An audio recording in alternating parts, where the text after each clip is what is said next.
Gusto mo bang gumaling?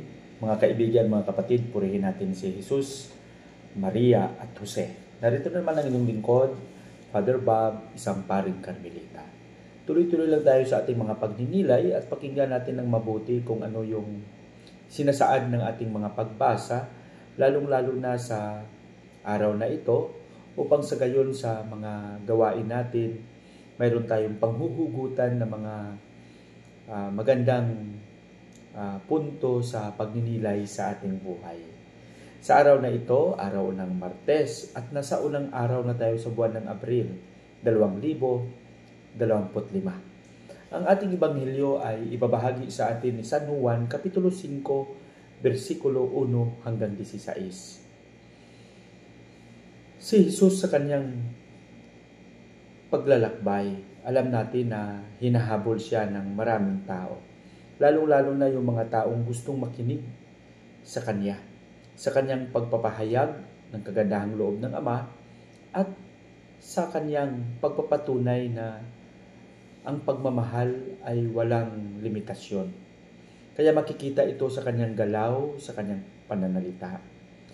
Ito rin ang dahilan kung bakit marami ang mga may sakit na lumapit sa kanya, na binigyan niya ng buhay, binigyan niya ng pag-asa, binigyan niya ng inspirasyon. Kaya may mga pagkakataon na kung makita ni Jesus ang mga may sakit, talagang sinasabihan niya, gusto mo bang gumaling? Sa atin sa pangkasalukuyang panahon, alam natin na may mga pagsubok na dumadaan sa ating buhay.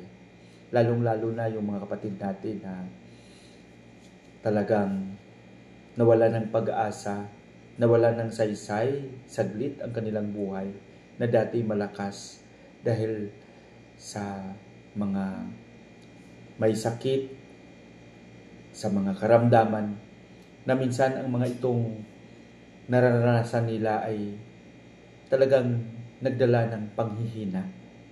Kaya sa ating mga pinapasan na mga sakit sa buhay, sakit sa katawan, gusto rin natin gumaling. Kaya siguro mas masusukat dito yung lalim at tibay ng ating pananalig sa Panginoon. Sino lang sa atin ang gustong gumaling? Ang kagalingan ay darating sa atin, lalong-lalo na kung tayo ay talagang tapat at nagkaroon ng malaki at matibay na paniniwala sa Kanya.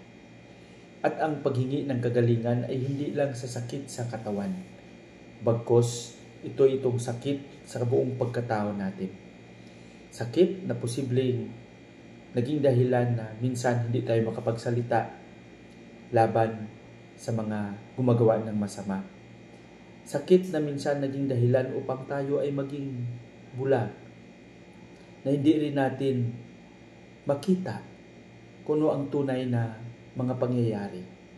Sakit na minsan naging dahilan din na tayo ay naging bingi, na wala tayong pakialam sa hinaing, sa sigaw ng ating kapwa, lalong-lalo na sa mga nangangailangan.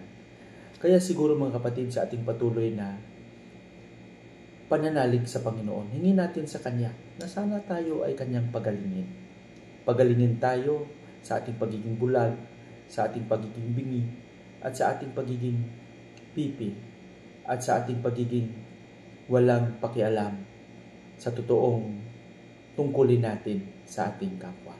Pagdasal natin sa ating patuloy na pagsasaksi ng Kanyang kagandahang loob ay maisagawa natin ito at maisakatuparan ng may buong katapatan.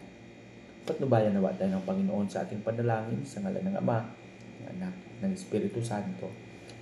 Putihing Diyos, maraming salamat sa iyong patuloy na paggabay sa amin.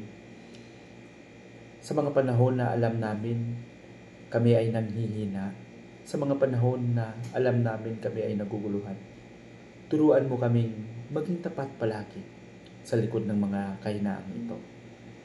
Amen. Sa ngalan ng Ama, ng Anak, ng Espiritu Santo. Amen.